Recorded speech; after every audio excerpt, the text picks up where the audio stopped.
In the quiet, green world of plants, there's a silent drama playing out every single day. It's this incredible story of survival, of strategy, and of alliances that can shift in an instant. A world where the line between being a welcome guest and a devastating thief is, well, surprisingly thin. It seems like a pretty simple question, right? But the answer is so much more complex and fascinating than you might think. So let's explore this dynamic and see how nature just loves to defy the simple labels we put on it. Okay, let's dive right in. On the surface, this distinction looks crystal clear. On one side, you've got the guest, or epiphyte. Think of something like an orchid or a bromeliad that just kind of hangs out on another tree for support. It's just trying to get a better spot in the sun, not really hurting its host. Then you've got the thief, the parasite, and its game is all about direct invasion to steal resources. To really get how these roles play out, we have to look at the specialized tools that define them. And for the thief, its entire strategy really boils down to one incredible piece of biological hardware. This is the Haustorium. It's the absolute defining feature of a parasitic plant.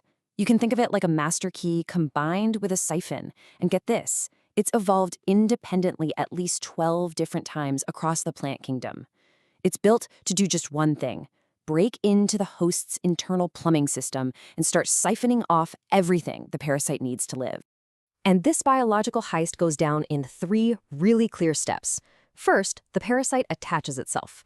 Then, that Haustorium gets to work, penetrating right into the host's vascular tissue. And finally, the connection is made. A bridge is formed and the theft begins. Water, minerals, sugars, it all starts flowing directly from the host right to the parasite. But, it's not just about the tools for theft. Both the guest and the thief have evolved these really remarkable strategies to thrive. They each have a totally unique survival kit that's perfectly adapted to their very different lifestyles. So, the Epiphytes' main challenge is living way up in the air with zero connection to the soil. So how do they pull it off? Well, they've got this amazing toolkit. About half of all orchids use something called cam metabolism. They only open their pores at night to take in CO2, which drastically cuts down on water loss. Others, like bromeliads, have these specialized cups that basically become their own private rainwater tanks. They literally harvest what they need right from the air, from fog, rain, and any falling debris. Now, the parasites have their own playbook, and it's definitely not one size fits all. They operate on a spectrum. You've got your hemiparasites, which are kind of like part-time thieves.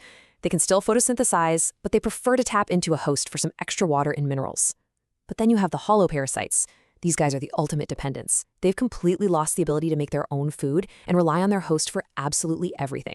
So, the lines seem pretty clear, right? Guests are good, thieves are bad. Well, this is where our story takes its first big twist. What happens when that polite guest starts to cause some serious problems? This quote really sums up the classic view. We tend to see epiphytes as these self-sufficient, harmless hitchhikers, just looking for a better view of the sun. They aren't stealing, so hey, no problem, right? But is that really the whole story? As it turns out, having guests can come at a real price, even if they aren't actively robbing you blind. And this reveals the dark side. Even without a Haustorium, an epiphyte's presence can become a massive burden. Ecologists actually have a term for it: structural parasitism. The sheer weight of hundreds of pounds of epiphytes can literally snap a tree's branches. Dense colonies can act like a giant umbrella, shading out the host's own leaves and tanking its photosynthesis. They even commit what's called nutrient piracy by catching falling leaves that should have been fertilizing the host's roots.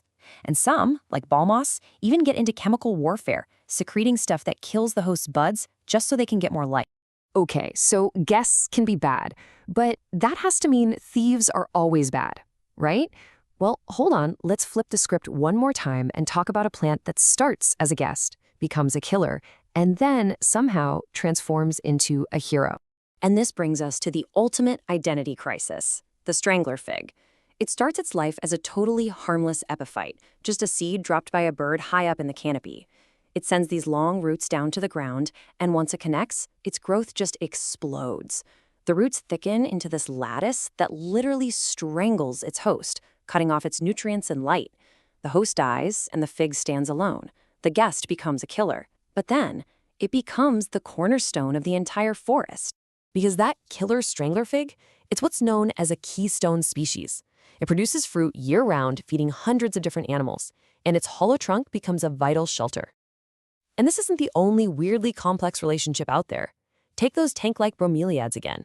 They often house entire colonies of predatory ants. The ants get a safe place to live, and in return, they act as bodyguards for the host tree, swarming and attacking any pests that try to eat its leaves. And the effect is absolutely dramatic. One study on orange trees found that leaves far away from an ant-filled bromeliad had over 22% of their surface area eaten by pests, but the leaves right next to the bromeliad, get this, only 2.5% damage. The guest isn't just living there, it's paying rent by providing a full-time security detail. So let's zoom out for a second, because understanding these tangled relationships isn't just a fascinating biological puzzle. It has massive, real-world consequences for our food supply and our economy. Let's start with the parasitic plant striga, also known as witchweed. It absolutely devastates cereal crops across Africa, causing an estimated $7 billion in losses every single year. And this strategy of theft isn't just limited to the plant kingdom. The exact same dynamic plays out with animals, and the economic costs are equally staggering. In Brazil's beef industry alone, parasites cause nearly $12 billion in losses annually by harming livestock. The scale of this survival strategy is just immense. So, how do we fight back? Well, scientists are diving deep into the molecular level of this silent war. It turns out many host plants release these chemical signals from their roots, called strigalactones, and parasitic weeds have evolved to detect these signals, using them like a homing beacon to know exactly when and where to sprout for a perfect attack. And knowing about this chemical communication has led to an absolutely brilliant strategy called suicidal germination. Before planting their crops, farmers can treat an empty field with synthetic strigalactones. All the parasite seeds in the soil are tricked. They think a host is nearby, so they germinate. But there's nothing for them to attach to. They quickly starve and die, clearing the field for the actual crop. We're essentially turning the parasite's greatest strength into its own fatal weakness. Which brings us right back to our central idea. The plant world shows us so clearly that the line between a helpful guest and a harmful thief isn't a solid wall. It's a blurry, shifting continuum. A guest can become a burden. A thief can become a provider. Roles can change completely based on time, the environment, and pure opportunity. So the real takeaway here is that nature constantly challenges our need to put everything in simple boxes.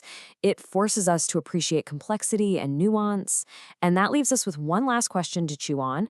If roles in nature can be this fluid and this surprising, where else in our world might we be applying labels that are just way too simple to capture the real story?